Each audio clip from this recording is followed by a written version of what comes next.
منم چې له لهجې نه لږ تراخه دي پښتانه خو خدای سته چې له ډېرو خلکو ښه دي پښتانه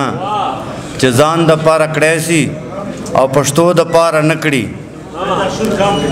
چې ځان دپاره کړی سي او پښتو دپاره نه کړي داسې پښتو وایي دا خو نه دي پښتانه چې ډېر مې په خواریو رامندلی ډېر مې په خواریو رامندلی احمد رما په خدای مې لوبتلی او زه به دې خلاص په لمن ونغاړم او زړه نه به مې زړه پورې نیولی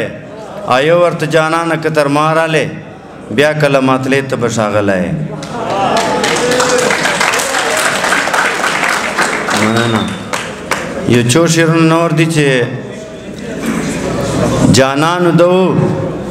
او زه د سپین مخ تماشې ته ناست وم جانانو ده او زه د سپین مخ تماشې ته ناست وم میخانه بنده وه زه بندې دروازې ته ناست وم مننه جانانو ده زه د سپین مخ تماشې ته ناست وم میخانه بنده وه زه بندې دروازې ته ناست وم ښه ده چې تا پټک محفل چې په ما غږ وکړلو محبوب بھائی ښه ده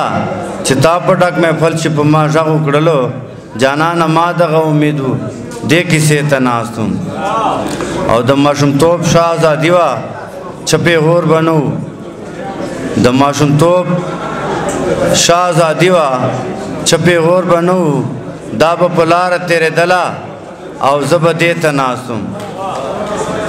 او منم چې اداګانې به یې نورې پاتې نه وي خو خندا کې چې تاویږي ماته دا یې لا هغسې ده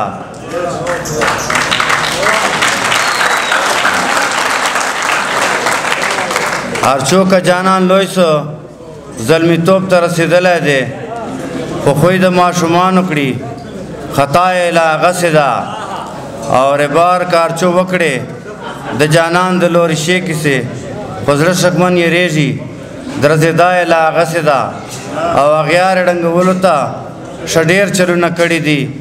خو جار له پښتونخوا شم چې ښکلا یې لا هغسې ده او رباره راته وایه رباره راته وایه هله وایه یار مې څه وایي د هو ټکی یې زده کړو که نانا یې لا هغسې ده او زه نادان تر اوسه لا د خپل یار قرضداره یم احسان د تورو سترګو چې په ما یې لا هغسې ده والسلام